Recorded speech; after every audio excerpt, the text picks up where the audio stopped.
happy makes me. And I know I'm bawling right now. It's just, I'm so emotional. Okay. Just probably good. I'm in frame. Just alright, ready,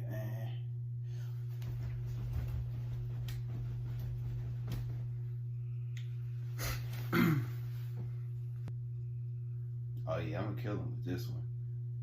That's what you did. That's what you did. You set up that camera and then you watched it back and then you posted it. I'm sorry, you watched it back, you edited it, and then you posted it. That's you should be ashamed of your goddamn.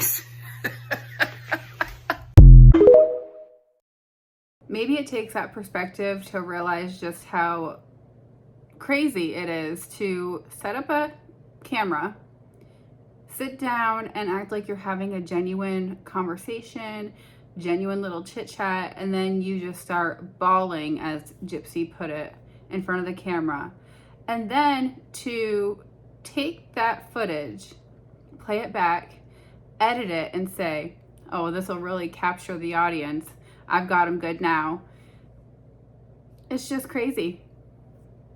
There's no other word. I also want to talk about the way that she talks about Ken and their relationship, in my opinion, just seems very one-sided. In this video, as she's sitting there talking about the first time her and Ken met, they met after 4 months of talking, and he apparently went to the prison to visit her and gave her a knock your socks off kiss. Now, first of all, I don't know if Ken knew, but Gypsy definitely knew that she wasn't supposed to be kissing on her prison visits. So that right there just tells us, once again, that she believes she is above the rules and they don't apply to her. But secondly, the way that she's talking about Ken, it's clear that there is a real obsession there. I don't know if you guys ever heard of this, but it's called love bombing. And it's a really big red flag. And I actually read an article on Facebook about it the other day. But I was in a relationship like this with a narcissist where when I first met him, he was obsessed, would compliment me like through the roof, wouldn't stop texting, wouldn't stop calling, couldn't stop thinking about me. And that in turn is a red flag, especially at the very beginning of any type of relationship. When somebody becomes so obsessed that that's all they can focus on, like, it's very unhealthy. And when things are very one-sided, it's a sign that there is something wrong. That is not normal. That's not normal behavior. And for her to sit there and talk Ken up like this and make sure that it's out to the public just tells me that she definitely has some insecurities there, but that relationship also seems very one-sided. Now, really quickly, I just want to talk about this Haiti Joyist video that's been circulating around, and I did see a couple of other people talk about it, but I just wanted to weigh in, and it is interesting and worth the listen, so I am gonna link that video below. So apparently this woman that's talking, her husband works for the DOJ, and he was in contact with Gypsy's parole officer, and so they know the real reason why Gypsy's CASENET was taken down. And that reason being the fact that Gypsy is pregnant, so it's for safety and for the sake of the baby. To sort of summarize it, allegedly, content creators have been putting a lot of stress on Gypsy, and we know that she's pregnant, so that in turn puts stress on the baby. Also, allegedly, Gypsy's doctor's office was leaked. And I did see a comment on this video that said, well, what about when Gypsy showed us where she went for that sonogram at that Sweet Pea sonogram place? I personally think that's a little bit different. That is a special type of sonogram, and she posted it after she was there. But to have her actual personal doctor leaked where she's receiving her prenatal care, I don't think that is right at all. I get that Gypsy out in public will be seen, she will be recognized, and I understand that. However, I don't believe that people should be out here leaking really private personal information like that. I think Gypsy is still a human being and she does deserve that sort of privacy. However, on the other side, I do see how Gypsy kind of brings all of this on herself by continuing to post and share every aspect of her life on social media. And another thing is that when she is live, she's gone live in public places before at that moment, and that can be very dangerous for her. So I think she needs to be mindful of what she's posting, where she's posting, and when she goes live. I don't think she's done that in a while, but she has done like public lives where she is at a location and she is going live on TikTok or what have you. And that can be very dangerous for her, as she is so recognizable, and there are people out there that just don't like her altogether. But to get back on the topic of her CASENET, I don't really believe that that is the reason why it was taken down. Is it possible? Maybe. I think safety reasons could be a concern, but judging from the fact that CASENET is a judiciary website, I think from what I've read, it takes a lot more than that to have a case taken down off from CASENET, especially one of that nature. So I just want to say, if that is true and that is the reason why her CASENET was taken down, that would be a very rare case, and this really just shows that Gypsy really does receive all the special treatment when it comes to the justice system. Let's remember here, Gypsy is in control. She is a grown woman. She is not a victim of anything at this moment, and it is ultimately her responsibility to protect her baby and to make healthy decisions in her pregnancy for the best outcome and to remain stress-free. In my honest opinion, I don't believe that Gypsy should even be on social media. And if she is on social media, I think that the plan to keep her stuff private was a much better plan. Gypsy is still a really hot topic, and that is because she has made herself a hot topic by continuing to instigate content creators and make everything public. So at the end of the day, this is really on her. And I think that everybody talking about her would sort of dwindle down. I mean, I know people are still going to talk, but if she were to go private, it would really minimize the amount of people talking about her. And the ball is basically in her court, is what I'm trying to say. Now I want to get to what I really want to talk about, sort of the meat and potatoes of this whole video, and that is Dee Dee's autopsy and toxicology report being released. Now, I'm not going to go into depth and talk about the wounds and how they were done. I am no forensic scientist. I am not a detective, and I'm not going to be claiming to be a professional of any sort. I'm just here sharing a couple thoughts on some questions that came to mind after looking over these reports. I did not receive a copy myself, and I don't think that's necessary. I was able to view the report on other platforms, and so I just have a couple things I want to talk about. Now, along with a lot of other people, what stood out to me is that Dee Dee did not have any medication in her system. And knowing that in one of the text messages, Gypsy did mention a sleep medication for her mom, had me questioning why wasn't that at least in Dee Dee's system, or any other medications that would correlate to her other health problems. According to the report, Dee Dee had a list of health problems, including type 2 diabetes, high cholesterol.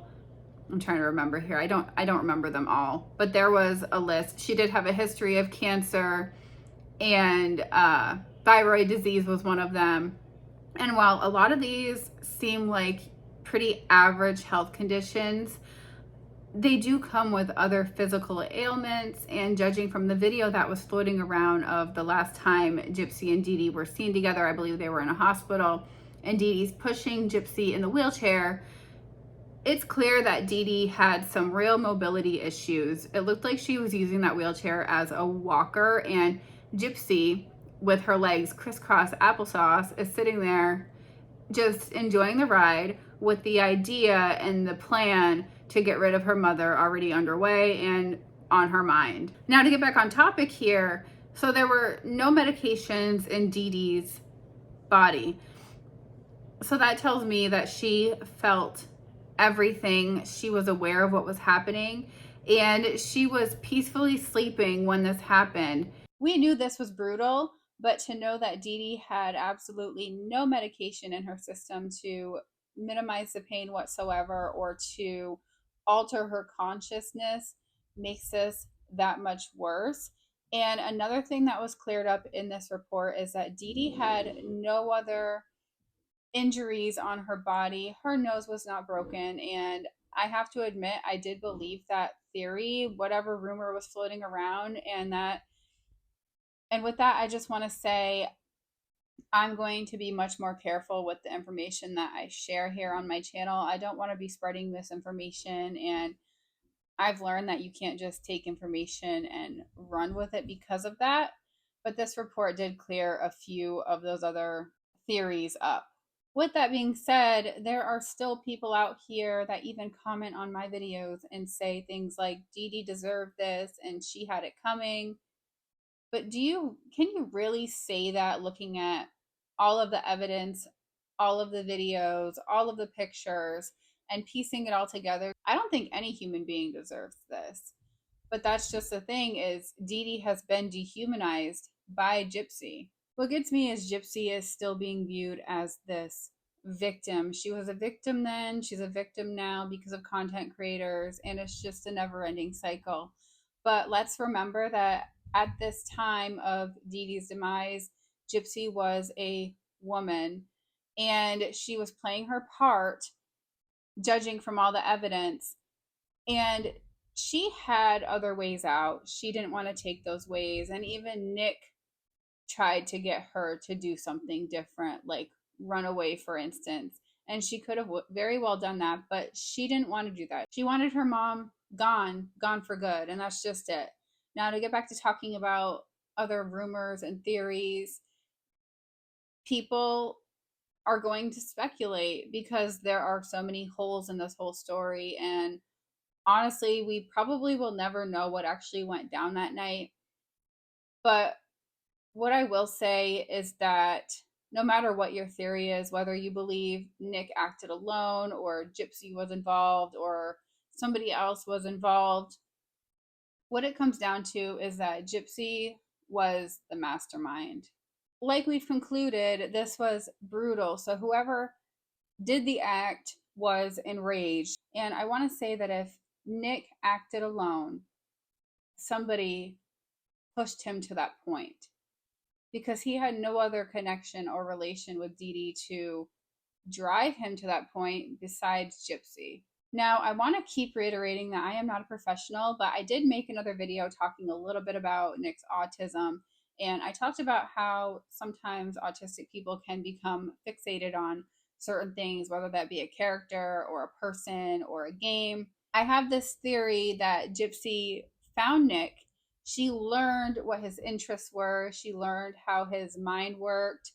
And she groomed him to do this for her. I think my theory is that she made this into some sort of game for him by using those different personas and characters. And I think for him, the prize would be Gypsy. Not to mention, she made it seem like she was in danger and that the only way out was this. We haven't seen all of the messages between Gypsy and Nick, like those Facebook messages, and we will never see the FaceTime conversations that they had with one another. But what we do know is that Gypsy is pretty articulate. She can convince people to believe her, and she still has people convinced to this day that she is nothing more than a victim. People say Nick is a monster. He knows right from wrong, and he made this decision to do this. But we have to remember that there was an outside force, and that was Gypsy Rose, and she manipulated him and groomed him to the point of him actually committing this crime. And I want to say that even if Nick acted alone, it doesn't negate the fact that Nick never received a fair trial.